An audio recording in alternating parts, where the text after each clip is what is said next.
El profeta Daniel, inspirado por el Espíritu Santo, comparte sobre un último reino que habrá sobre la tierra.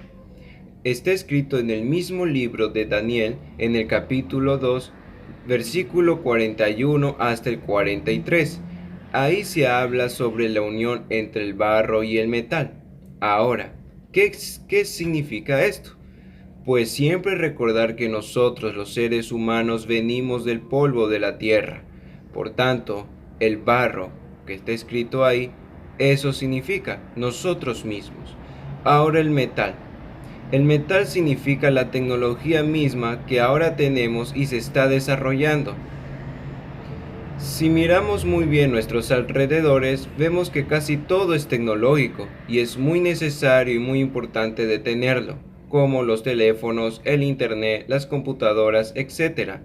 Un ejemplo que estamos avanzando muchísimo en la tecnología son los robots.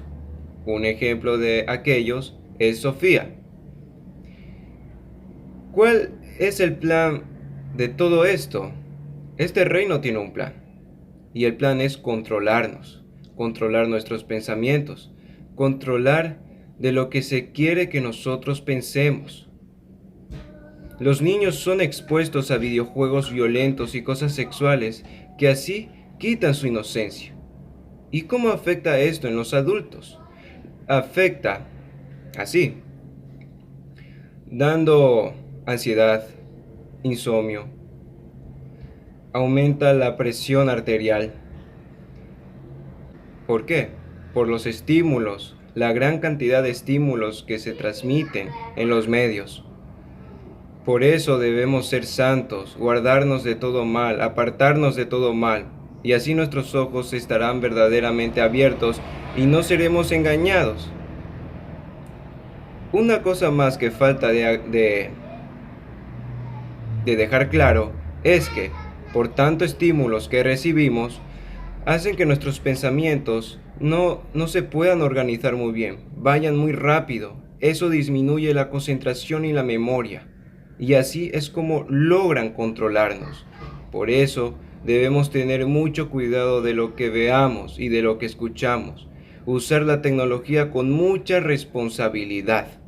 Profecía de Babilonia, en la cual está en Isaías 13, del versículo 19 al 20, y dice: Y Babilonia, hermosura de reinos y armamentos de la grandeza de los caldeos, será como Sodoma y Gomorra, a las que trastornó Dios, y nunca más será habitados, ni se morará en ellos de generación en generación, ni levantará allí tienda el árabe, ni pastores tendrán allí majada.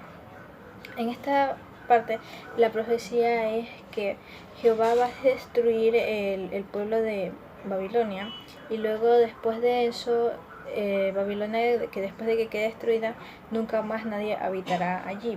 Luego en Jeremías 1:16, un tiempo después, dice: Y a causa de toda su maldad proferiré mis juicios contra que me dejaron e incesaron a dioses extraños, y la obra de sus manos adoraron.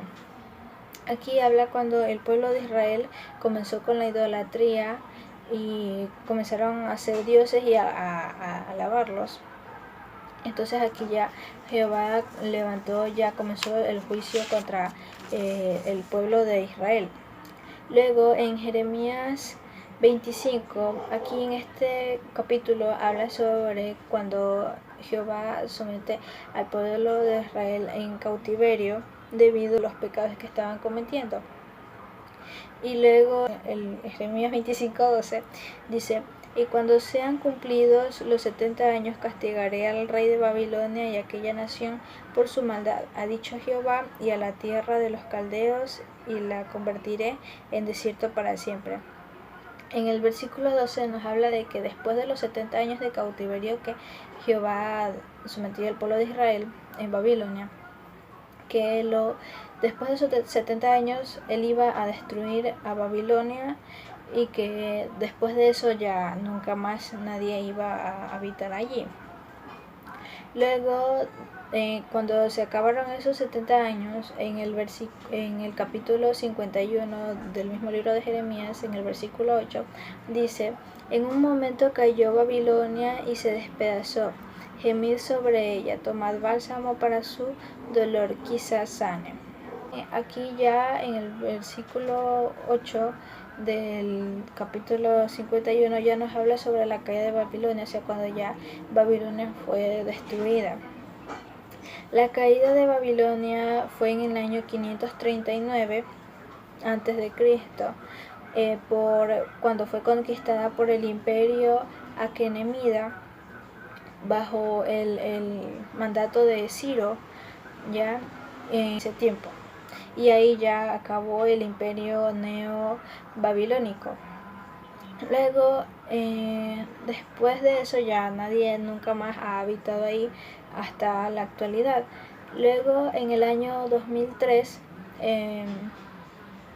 comenzaron a hacer, o sea, en el año anteriores a ese año comenzaron a hacer las reconstrucción de las murallas de Babilonia, pero después en el año 2003 comenzaron a hacer correctamente la reconstrucción de las murallas de Babilonia, y hoy la UNESCO la considera como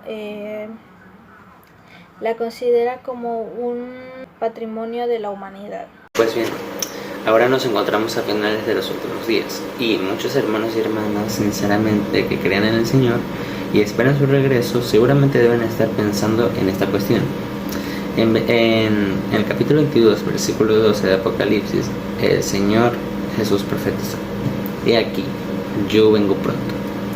El Señor nos prometió que vendría de nuevo en los últimos días. Así pues, ¿ya ha vuelto? Esta pregunta es muy importante para nosotros los cristianos, así que como sabemos exactamente si el Señor ha regresado o no. En realidad, el Señor Jesús ya nos lo ha dicho a través de las profecías bíblicas, y si reunimos todos los datos seriamente, entonces encontraremos la respuesta. En Mateo capítulo 24, versículo del 6 al 8, dice: y habréis de oír de guerras y rumores de guerras. Cuidado, no os alarméis, porque es necesario que todo esto suceda, pero todavía no es el fin, porque se levantará nación contra nación y reino contra reino, y en diferentes lugares habrá hambre y terremotos. Pero todo esto es solo el comienzo de dolores. Los desastres que se han producido en todo el mundo en los últimos años son cada vez más graves y, para horror del hombre, los terremotos, los brotes de enfermedades son frecuentes y están muy extendidos. El mundo se encuentra en un estado cambiante y turbulento. Y la guerra, los actos violentos, los conflictos regionales y los atentados terroristas se producen con frecuencia y siguen agravándose. En Mateo capítulo 24, versículo del 32 al 33, dice: y de la higuera aprended la parábola, cuando su rama ya se pone tierna y echa las hojas. Sabéis que el verano está cerca, así también vosotros, cuando veáis todas estas cosas, sabed que Él estará cerca, a las puertas. Como todos sabemos, se habla de la higuera que se extiende sus hojas en referencia de la restauración de Israel. Israel fue restaurado el 14 de mayo de 1948. Estas escrituras nos dicen que cuando veamos a Israel restaurado, el Hijo del Hombre está a la puerta. En Mateo capítulo 24, versículo 14 dice: y este evangelio del reino se predicará en todo el mundo, como testimonio a todas las naciones, y entonces vendrá el fin.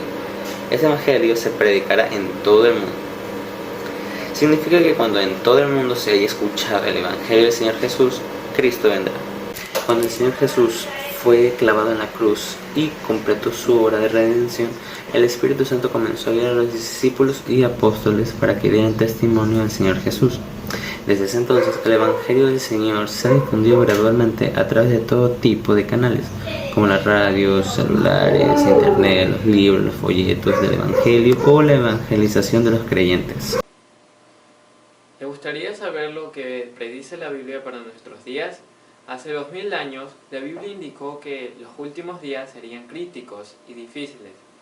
¿Últimos días de qué?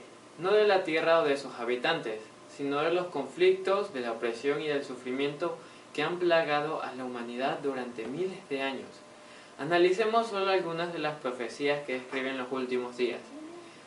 En 2 Timoteo 3, del 1 al 5 dice: También debes saber esto, que en los postreros días vendrán tiempos peligrosos, porque habrá hombres amadores de sí mismos, avaros, vanagloriosos, soberbios, blasfemos, desobedientes a los padres, ingratos, impíos, sin afecto natural, implacables, calumniadores, intemperantes, crueles y aborrecedores de lo bueno, traidores, impetuosos, infatuados, amadores de los deleites más que de Dios, que tendrán apariencia de piedad, pero negarán la eficacia de ella.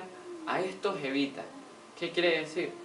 Que en los últimos días los hombres serán amadores de sí mismos, amadores del dinero, presumidos, altivos, blasfemos, desobedientes a los padres, desagradecidos, desleales, sin tener cariño natural, no dispuestos a ningún acuerdo, calumniadores, sin autodominio, feroces, sin amor del bien, traicioneros, testarudos, hinchados de orgullo, amadores de placeres más que amadores de Dios, teniendo una forma de devoción piadosa, pero resultando falsos a su poder.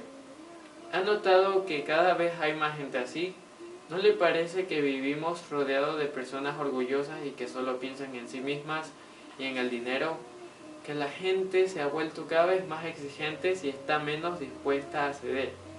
Seguramente también ha observado que muchos hijos son desobedientes a sus padres y que la gente ama los placeres más que a Dios, y la situación sigue empeorando.